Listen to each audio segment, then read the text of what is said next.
So my name is Gene Van Horn. This is my Pechucha.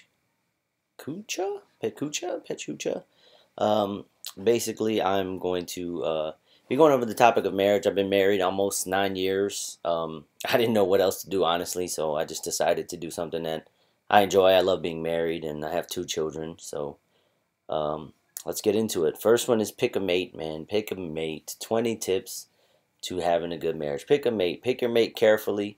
Pick somebody you love. Pick somebody you like having fun with. Pick somebody who you're generally interested in spending your time with, because you will be spending your time with them.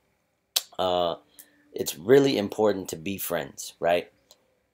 Every relationship starts off with, meeting someone and kind of getting to know them. But if you're not friends at first, you're not going to be friends in the end.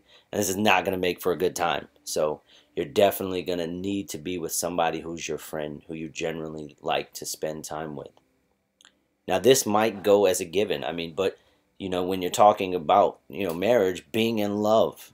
And being in love doesn't just mean like, oh, they're cute, they're attractive, I just want to be around them all the time, yada, yada, yada, everything's great. Because sometimes things are going to suck, but you still have to love them. Like, be angry enough to not want them in the room, but also not want to leave them. Always date. Always date is key, man. You always got to have fun. Always have to go out and make that time with your spouse. Just what it took to get her is what it's going to take to keep her or him. Likewise, have fun. Be fun. Have fun. Have a good time with each other. Because if you don't have a good time with each other, it's gonna show, and you're gonna wear on each other. That's just the law of nature. If you're not fun and she's fun, you're gonna be bored out of your mind all the time. If she's not fun and you're fun, she's gonna be bored out of her mind all the time. Being honest and having trust possibly is the greatest advice that I could possibly give you. Mainly just because truth and honesty always in life, period, should be your goal, but especially with your spouse. And having trust. If you don't have trust in the beginning, you're not going to have trust in the end. So make sure you trust that person. Be flexible. Don't always have to have your way. Don't always have to have life how you want it, when you want it. It's not Burger King all the time, man. Flexibility is key. The life does not revolve around you or what you want all the time. So just know that it can go an opposite way, and roll with the flow, roll with the punches. Be agreeable. Don't be that person that's always anti everything. The anti guy. Don't be that person. Don't be that woman. Don't be that spouse. It's just terrible. Oh man, I love movies. I hate movies. I hate going to the movies. That guy's annoying, and nobody wants to be around him. Share common interests. I mean, common interests is key. You don't have to do everything together or like everything the other person always likes, but having some common interests, obviously I picked video games for this slide, is good, but my wife doesn't like to play video games. She hates them. She actually likes, Monopoly, but she doesn't like regular games. Goals, strategy, success, key, awesome. I love this slide because having common goals equals common playing field. Like, she can't want to be a doctor and you want to be a drug dealer. It's not going to work, right? You can't be a drug dealer and she be a doctor unless, she supplies you with the drugs to sell, but you know what I'm saying.